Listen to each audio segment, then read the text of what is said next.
हिंदुओं में छुआछूत। साथियों, जहाँ तक पवित्रता की बात है, हिंदुओं में और आरंभिक या प्राचीन समाज के लोगों में कोई फर्क नहीं है। हिंदुओं को अपवित्रता की कल्पना मान्य थी, यह मनुस्मृति से स्पष्ट है। मनु ने शारीरिक अपवित्रता और मानसिक अपवित्रता दोनों को स्वीकार किया है। मनु ने जन्म, मृत्यु तथा मासिक धर्मों को अपवित्रता का जनक स्वीकार किया है। मृत्यु से उत्पन्न होने वाली अपवित्रता की मार बहुत दूर तक थी। यह रक्त संबंध का अनुसरण करती थी। मृत्यु से मृत व्यक्ति के परिवार के सभी लोग, जिन्हें संपिंडक तथा समानोदक कहते थे, अपवित्र होते थे। इसमें न केवल मातृपक्ष के संबंधी शामिल थे, जैसे मामा आदि, बल्कि दूर के संबंधी भी शामिल थे। यह असंबंधियों तक स्पर्श करती थी, जैसे आचार्य, आचार्य पुत्र, आचार्य भार्या, शिष्य, सहपाठी, श्रोत्रिय, राजा, मित्र, परिवार के लोग, मृत देह को ले जाने वाले तथा मृत देह को स्पर्श करने वाले। जो कोई अपवित्रता की मार में आता था, वह उससे बच नहीं सकता था। केवल कुछ ही लोग उसके अपवाद थे। निम्नलिखित श्लोक में मनु ने उन अपवादों का नाम लिया है और उनका कारण भी बताया है। राजा और वे लोग जो किसी व्रत के पालन में लगे हों या कोई यज्ञ कर रहे हों, अपवित्रता से मुक्त रहते हैं, क्योंकि राजा तो इंद्र के आसन पर बैठा है और शेष दोनों ब्राह्मण के समान हमेशा पवित्र हैं। श्लोक 5:93। विशाल सिंहासन पर बैठे नरेश के लिए तुरंत पवित्रता की व्यवस्था है और उसका कारण यह है कि वह अपनी प्रजा की रक्षा के लिए सिंहासनसीन है। 5:94। जो किसी युद्ध या संग्राम में काम आए, या बिजली के गिरने व राजा द्वारा मारे गए हैं, या गौ या ब्राह्मण की रक्षा में मरे हैं, उनके संबंधियों और उनको अपवित्रता के बावजूद राजा पवित्र देखना चाहता है। 5:95। राजा संसार के 8 संरक्षक देवताओं चंद्र, अग्नि, सूर्य, वायु, इंद्र, कुबेर, वरुण तथा यम का अवतार होने से पवित्र है। श्लोक 5:96। क्योंकि राजा संस्कार के उन संरक्षक देवताओं से ओतप्रोत है, इसलिए उस पर किसी प्रकार की अपवित्रता लागू नहीं होती, क्योंकि संसार के ये स्वामी ही पवित्रता तथा अपवित्रता के कारण होते हैं। श्लोक 5:97।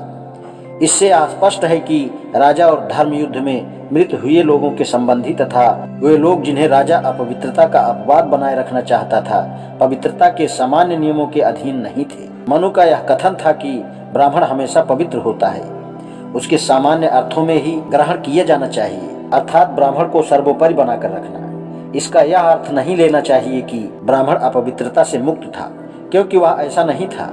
जन्म और मृत्यु के अलावा ब्राह्मण पर तो अपवित्रता के और भी अनेक कारण लागू थे, जो गैर ब्राह्मणों पर लागू नहीं थे। मनु स्मृति ऐसे निषेधों से भरी पड़ी है जो केवल ब्राह्मणों पर ही लागू होते हैं और जिनका उसे पालन करना ही चाहिए। यदि वह उनका पालन ना करे तो वह अपवित्र होता ही है। मनु की यह जो अपवित्रता की कल्पना है, वह वास्तविक है, काल्पनिक नहीं, क्योंकि वह अपवित्र लोग द्वारा दिए गए भोजन को अग्राह्य ठहराता है। पवित्रता का उद्देश्य मनु ने इस विषय में 3 तरह से लिया है: शारीरिक अपवित्रता, मानसिक अपवित्रता, नैतिक अपवित्रता।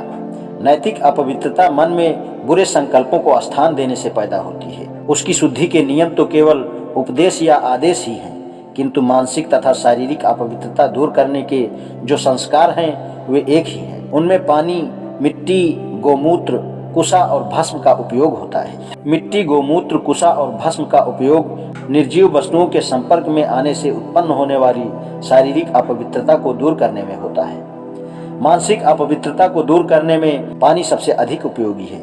उसका उपयोग 3 तरह से होता है: आचमन, स्नान तथा छिड़कना। आगे चलकर मानसिक अपवित्रता दूर करने में पंचगव्य का सबसे महत्वपूर्ण स्थान हो गया। गौ की 5 चीजें: दूध, गौमूत्र, गोबर, दही और घी से इसका निर्माण होता है। मनु ने यह व्यवस्था भी की है कि अपनी अपवित्रता किसी दूसरे पर लाद कर उससे छुट्टी मिल जाए, जैसे किसी गौ के स्पर्श द्वारा तथा आचमन जल चढ़ाकर सूर्य की ओर देख लेने से। व्यक्तिगत अपवित्रता के साथ साथ हिंदुओं का प्रदेशगत और जातिगत अपवित्रता में भी विश्वास रहा है, ठीक वैसा ही जैसा प्राचीन रोमवासियों का। हर गांव की एक वार्षिक यात्रा होती है। गांव की ओर से एक पशु, प्रायः भैंसा, खरीदा जाता है। गांव की परिक्रमा के बाद पशु की बलि दी जाती है।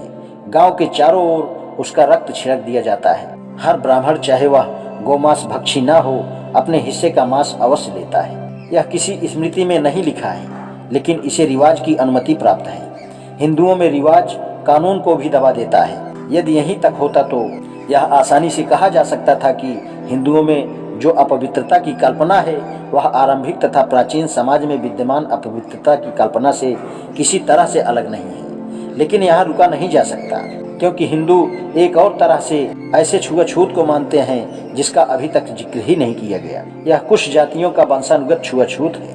इन जातियों की संख्या इतनी अधिक है कि बिना किसी विशेष सहायता के एक सामान्य व्यक्ति के लिए इनकी एक पूरी सूची बना लेना आसान नहीं है। सौभाग्य से 1935 में भारत सरकार ने इस प्रकार की एक सूची तैयार की थी।